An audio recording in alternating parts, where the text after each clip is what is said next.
तो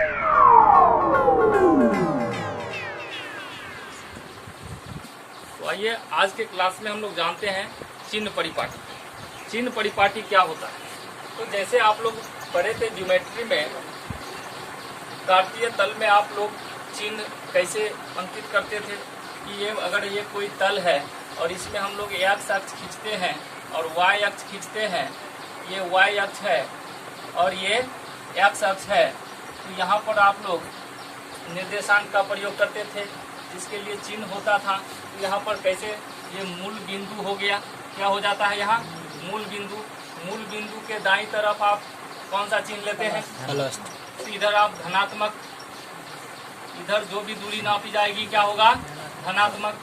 और इसके मूल बिंदु के जो ऊपर दूरी नापेंगे वो क्या होगा? धनात्मक, है ना। उसी तरह से इसके बाईं ओर जो दूरी नापेंगे वो क्या होगा? ऋणात्मक। क्या होगा वो? ऋणात्मक। और इसके नीचे की ओर जो दूरी नापेंगे मूल बिंदु से वो क्या होता है? वो भी ऋणात्मक। तो ये इतना आप लोगों को मालूम है, यहाँ तक आपको समझने में कोई कंफ्यूजन नहीं है, कोई दिक्कत नहीं है। तो आइए हम लोग अब इसी आधार पर हम लोग यहाँ देखेंगे लेंस में चिन्ह परिपाटी क्या होता है। लेंसों के लिए दूरी किधर से नापेंगे, कैसे नापेंगे और कहाँ से नापेंगे। ओके, तो कोई लेंस मान के चलो कि ये कोई लेंस है। इस लेंस के लिए हम लोग ये प्रकाशीय केंद्र हम लोग मानते हैं, वहाँ हम लोगों का मूल बिंदु था और यहाँ पर क्या हमारा प्रकाशीय केंद्र है। तो लेंसों में क्या होता है, लेंस में वस्तु का दूरी, प्रतिबिंब का दूरी जो नापना है तो वो कैसे नापेंगे, उसका चिन्ह क्या होगा। तो जो भी माप करेंगे हम लोग कहाँ से करेंगे? तो प्रकाशीय केंद्र से करेंगे। जो भी दूरी नापेंगे हम लोग प्रकाशीय केंद्र से नापेंगे। तो प्रकाशीय केंद्र से या तो हमें दाईं ओर नापने की जरूरत होगी या हमें बाईं ओर, या हमें अगर वस्तु का दूरी नापना हो तो हमें ऊपर की ओर नापने की जरूरत होगी, या प्रतिबिंब का अगर दूरी नापना हो तो हमें नीचे की ओर नापने की जरूरत होगी, है ना। तो एकदम स्पष्ट है। इस बात को आप जान लीजिए, आज अच्छे से इसको ध्यान से सुन लीजिए, फिर आप कभी नहीं भूलिएगा, है ना, आप कभी नहीं भूलिएगा। आइए यहाँ पर देखते हैं हम लोग कि जब हम लोग प्रकाशीय केंद्र से बाईं ओर दूरी नापेंगे तो इसका चिन्ह क्या हो जाएगा? ऋणात्मक। ऋणात्मक। और प्रकाशीय केंद्र से दाईं ओर जो दूरी नापेंगे इसका क्या होगा चिन्ह? धनात्मक। धनात्मक। और प्रकाशीय केंद्र से जो ऊपर की ओर दूरी नापेंगे तो इसका दूरी क्या होगा? धनात्मक। क्या होगा? धनात्मक। और नीचे की ओर ऋणात्मक। सब कुछ वही है, ऋणात्मक। अब एक चीज यहाँ पर आपको याद रखना है, क्या? प्रकाश की किरण जो हम लोग आती हुई अगर दिखाते हैं ऐसे, प्रकाश की किरण ऐसे अगर लेंस पे पड़ रही हो, है ना, तो ऐसे स्थिति में जो आपतित प्रकाश की किरण की दिशा है वो क्या मानी जाएगी? धनात्मक। धनात्मक, है ना। और अगर इस दिशा में प्रकाश, आपतित प्रकाश की दिशा में अगर कोई दूरी हम मापते हैं तो उसका चिन्ह क्या होगा? धनात्मक होगा। उसका चिन्ह क्या होगा? धनात्मक। और अगर इसके विपरीत दिशा में कोई दूरी मापते हैं उसका चिन्ह क्या हो जाएगा? ऋणात्मक। तो यही आपका चिन्ह परिपाटी हो गया। क्या हो गया ये? चिन्ह परिपाटी। तो आपको क्या याद रख लेना है? आपको याद रख लेना है कि प्रकाशीय केंद्र से दाईं ओर मापी गई दूरी क्या होगा? धनात्मक। बाईं ओर नापी गई दूरी क्या होगा? ऋणात्मक। ऊपर की ओर मापी गई दूरी क्या होगा? धनात्मक। नीचे की ओर मापी गई दूरी क्या होगा? ऋणात्मक, है ना। और आपतित प्रकाश की दिशा में जो भी दूरी मापेंगे वो भी क्या होगा? धनात्मक। और आपतित प्रकाश के ये लिख देते हैं यहाँ, आपतित प्रकाश, है ना। आपतित प्रकाश की दिशा में जो भी दूरी मापेंगे वो धनात्मक होगा और इसके अगर विपरीत दिशा में मापेंगे तो क्या होगा? ऋणात्मक होगा। ओके, तो अब आइए इसी तथ्य पर हम लोग इस नियम को लिख लेते हैं नोट में कि आपको याद रखना है, पढ़ना है तो फिर आपको दिक्कत न हो। तो इस चिन्ह पर यहाँ पर हम लिख लेते हैं, चिन्ह परिपाटी के अनुसार, चिन्ह परिपाटी के अनुसार। अब आप खुद बता सकते हैं क्या होगा चिन्ह परिपाटी के अनुसार। तो हमारा पहला नियम क्या हो, पहला नियम में हम लिख लेते हैं आपतित प्रकाश की दिशा में मापी गई दूरी क्या होगा भाई, धनात्मक। तो यहाँ लिख लेंगे आपतित प्रकाश की दिशा में मापी गई दूरी धनात्मक होती है, धनात्मक होती है।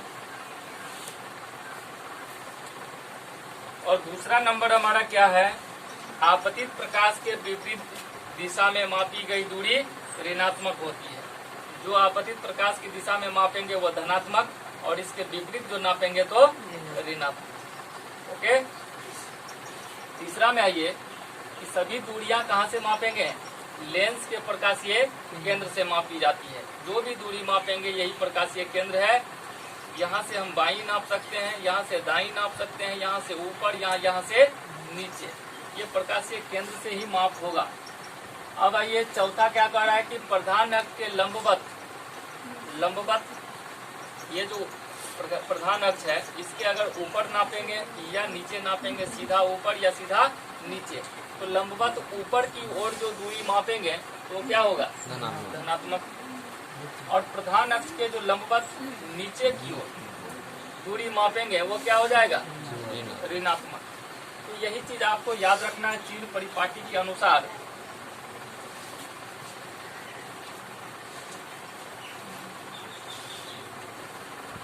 तो आइए हम लोग देखते हैं, अभी चिन्ह परिपाटी को हम लोगों ने समझा है।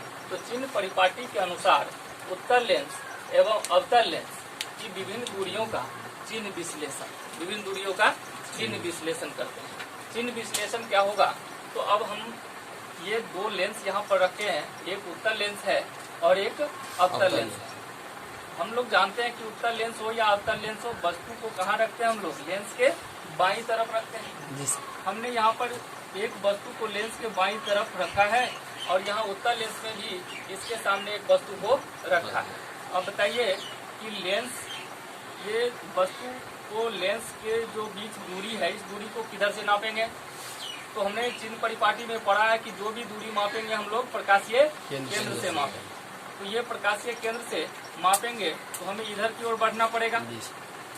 तो हम किधर बढ़े, बाईं तरफ बढ़े। जब भी हम प्रकाशीय केंद्र से बाईं तरफ बढ़े तो ये जो वस्तु का दूरी हो जाएगा, यहाँ पर वस्तु दूरी क्या हो जाएगा, वस्तु दूरी हो जाएगा ऋणात्मक। क्या हो जाएगा, ऋणात्मक, जिसको हम निगेटिव कहते हैं, है ना। वस्तु दूरी क्या हो जाएगा, ऋणात्मक। यहाँ पर भी प्रकाशीय केंद्र से हमें बाईं ओर मापना है दूरी। वस्तु हमारा बाईं ओर है, तो जैसे ही बाईं ओर बढ़ते हैं तो यहाँ भी वस्तु दूरी क्या हो जाएगा, वस्तु दूरी क्या होगा यहाँ, ऋणात्मक। वस्तु दूरी मान के चलिए 5 सेंटीमीटर पर ये वस्तु रखी हुई है यहाँ पर। तो इसका जो वस्तु दूरी हो गया कितना हो गया, -5 सेंटीमीटर। क्या हो गया, -5 सेंटीमीटर। और यहाँ भी मान लीजिए अगर 6 सेंटीमीटर पर ये रखी है वस्तु, तो प्रकाशीय केंद्र से ये -6 सेंटीमीटर पर हो गया। इसका मतलब हो गया कि वस्तु दूरी लेंस के बाईं ओर 6 सेंटीमीटर पर रखी हुई है। अगर वस्तु दूरी हमारा -6 सेंटीमीटर दिया हुआ है, इसका मतलब हम क्या समझेंगे कि लेंस से बाईं ओर 6 सेंटीमीटर की दूरी पर हमारी वस्तु रखी हुई है। तो लेंस चाहे आपका अवतल हो या उत्तल हो, ये लेंस उत्तल है और ये अवतल है। लेंस आपका उत्तल हो या अवतल हो, वस्तु दूरी आपका क्या होगा, ऋणात्मक होगा। वस्तु दूरी क्या होगा आपका, ऋणात्मक होगा। तो ये पहले नियम के अनुसार, चिन्ह परिपाटी के अनुसार वस्तु दूरी जब भी लेंगे तो हम लोग ऋणात्मक। तो अब हम दूसरा मेथड पर बात कर रहे हैं। इसमें अब हम दूसरा दूरी देख रहे हैं। अब दूसरा दूरी क्या है, तो फोकस दूरी पर हम बात कर रहे हैं कि अवतल लेंस और उत्तल लेंस का जो फोकस दूरी है वो ऋणात्मक होगा कि धनात्मक होगा। तो आइए हम चित्र के माध्यम से आप लोगों को दिखा रहे हैं। आप लोग देख गए होंगे, आपको पता चल गया होगा कि फोकस दूरी, ये उत्तल दर्पण का फोकस दूरी, उत्तल लेंस का फोकस दूरी आपको दिख रहा है और ये अवतल लेंस का फोकस दूरी। देखिए हम क्या किए थे कि लेंस एक बना लिए, प्रधान अक्ष ले लिए और इसके समांतर एक किरण खींचे। आपको मालूम है कि अपवर्तन के बाद उत्तल लेंस में ये किरण मुख्य फोकस से होकर के गुजरती है, तो गुजर गई, तो गुजर गई। तो यही बिंदु मुख्य फोकस है। तो उत्तल लेंस में प्रकाशीय केंद्र ये O है और यहाँ से दूरी हमको दाईं ओर मापना पड़ेगा। तो यहाँ से दूरी जब प्रकाशीय केंद्र से दूरी जब दाईं ओर मापेंगे तो बताइए ये दूरी धनात्मक होगा कि ऋणात्मक होगा? धनात्मक। ये दूरी हो गया धनात्मक। यही बात अवतल दर्पण में हम देख रहे हैं। प्रधान अक्ष के समांतर ये किरण यहाँ से अपवर्तित हो गई और इसमें अपवर्तन इधर की ओर नहीं बल्कि इधर की ओर हो जाता है। तो ये जो हो जाता है इधर, इसको हम पीछे की ओर बढ़ाए तो इसका फोकस हमें मिला कहाँ पर? लेंस के पीछे बाईं तरफ, यहाँ पर इसका फोकस मिला। अब प्रकाशीय केंद्र से दूरी जब मापेंगे तो ये किधर जाएगा? बाईं तरफ। अब बाईं तरफ आएगा तो इसका जो चिन्ह हो जाएगा वो क्या हो जाएगा? ऋणात्मक। तो आप अच्छे से समझ गए कि फोकस दूरी उत्तल दर्पण के लिए फोकस दूरी को नापेंगे तो धनात्मक और अवतल दर्पण के लिए मापेंगे तो ऋणात्मक। कोई दिक्कत? मान के चलिए सवाल में आपको फोकस दूरी दिया है, अवतल दर्पण का फोकस दूरी दिया है। तो अवतल दर्पण का जब फोकस दूरी दिया रहेगा, मान के चलिए 5 सेंटीमीटर दिया है, तो 5 सेंटीमीटर फोकस दूरी जो दिया है ये आपका प्लस में होगा। किसमें होगा? प्लस में। और यही अगर अवतल दर्पण के लिए फोकस दूरी अगर दिया है तो यहाँ पर आपको फोकस दूरी अगर 5 सेंटीमीटर लिखता भी है, अगर लिखा है सवाल में कि एक अवतल दर्पण का फोकस दूरी 5 सेंटीमीटर है, तो आपको लिखना पड़ेगा फोकस दूरी बराबर -5 सेंटीमीटर। ये समझना पड़ेगा आपको, -5 सेंटीमीटर चिन्ह के साथ, समझे? चलिए अब हम अगला, तो इसमें हम दूसरा नंबर में देख लिए कि उत्तल लेंस का जो फोकस दूरी होगा क्या होगा? धनात्मक। और अवतल लेंस का फोकस दूरी क्या होगा? ऋणात्मक। अब आपको यही याद रखना है। अब हम तीसरा पढ़ाते हैं, तीसरा विश्लेषण। देखो भाई, अवतल लेंस में हमको प्रतिबिंब दूरी देखना है। अवतल लेंस में क्या देखना है? प्रतिबिंब दूरी।